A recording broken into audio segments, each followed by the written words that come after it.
Everybody take a deep breath.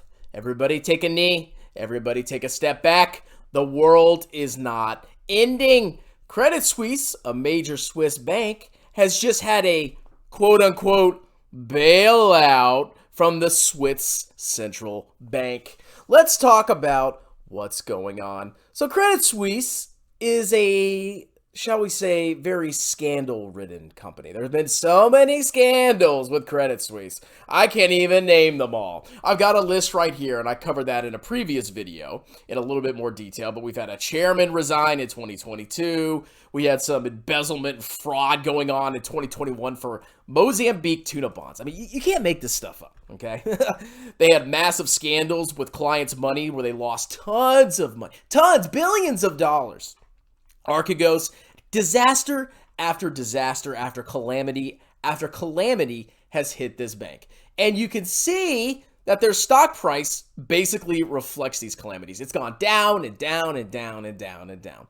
Now, the question a lot of people are asking is this bank going to survive? Remember, we had the collapse of Silicon Valley Bank because there was a bank run, and there are banks around the world that people are really worried about. And there's a lot of fear swirling about because a lot of these banks are holding unrealized losses on debt instruments that they have invested in. Why is that?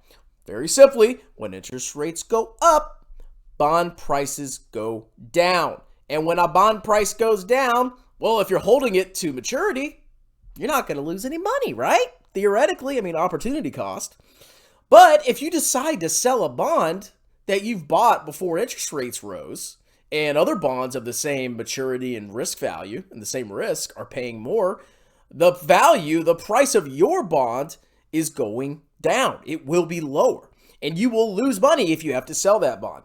So what's happening is a lot of people are panicking because they're hearing all these banks failing and collapsing, and that leads to more panic and more banks collapsing and more banks failing. And it's just a contagion that needs to be backstopped, which is why we have central banks. We've learned this, okay? We're all human. We've experienced bank runs and bank panics before. Remember 2008? Remember that one? I think that was way worse because at least a lot of these banks now don't have toxic mortgages on their books. A lot of them just have pretty safe investments like treasuries that have just declined in value because of rising interest rates, which could always change, okay? But let's get to the important news. Credit Suisse shares soar after central bank offers lifeline. What a shock. You mean to tell me that the Swiss central bank is going to provide a lifeline to the second largest bank in Switzerland? No way. I mean, look at these. There's 230 banks operating in Switzerland. Look at the two largest ones, UBS and Credit Suisse. Now, I'm no economic genius, but I think if I ran a country, if I was a central banker, and I saw two of the largest banks on the edge of collapsing, I'd be a little concerned, and I may try to potentially help them out a little bit, just to make sure that they don't destroy the entire economy, because banks are the lifeblood of the economy. Obviously, most people use banks. Most people need loans. My mortgage is from a bank. My car loan is from a bank. Everything's from a bank. Everything's debt, okay? Banks are obviously the lifeblood of an economy, and if your second largest bank collapses, especially one as storied as Credit Suisse, you're going to be in a lot of trouble. So let's read this amazing article, and then I'm going to give you my concluding thoughts on whether this is a buy. Credit Suisse shares surged Thursday after the Swiss central bank agreed to loan the bank up to 50 billion francs. That's $54 billion to bolster confidence in the country's second largest biggest lender and blunt concerns about the international financial system following the collapse of two banks. Okay, so apparently the stock has gone up massively. There was a huge panic yesterday. The stock collapsed, like 25% yesterday, and now it's shooting back up. I guess if you were like a day trader and you were a genius, you would have bought the dip and then made 10x in 5 seconds, but I didn't do that. I kind of stayed away from this bank. But it seems like shares are recovering. Now, why did the central bank do this? Like I said, this is all about reassurance. People need to be reassured that their banks aren't going to go under. Because if you're confident your bank's not going to go under, you're probably not going to rush to the bank and pull your money out. Okay? It's a self-fulfilling prophecy that needs to be preempted. Now, about Credit Suisse itself. I'm not a big fan of this company, okay? And it has to do with internal controls and management. They recently released a financial report, very recently. And in the report, the auditors clearly said that they have a material weakness, so basically a big weakness, in their internal controls over financial reporting. When you're a large publicly traded corporation, you basically have almost two audits. You got to think about it that way. They audit the financials and they give you reasonable assurance that those financials are compiled in accordance with generally accepted accounting principles. And then there's another kind of audit where they look over your internal control processes for financial reporting.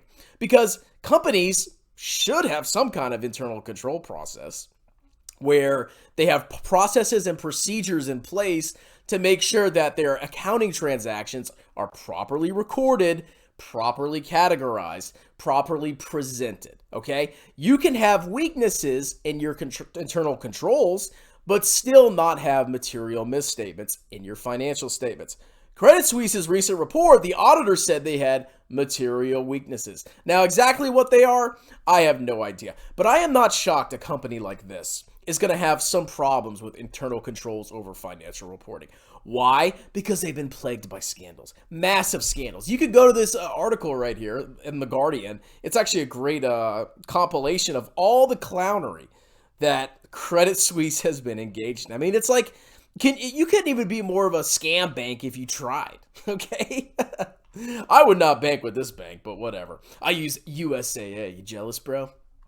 But no, we can see there's been a massive decline in revenue, okay? I mean, I guess a lot of banks are potentially getting hurt.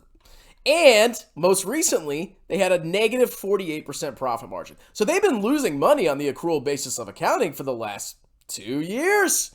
Now, is this recoverable? Maybe.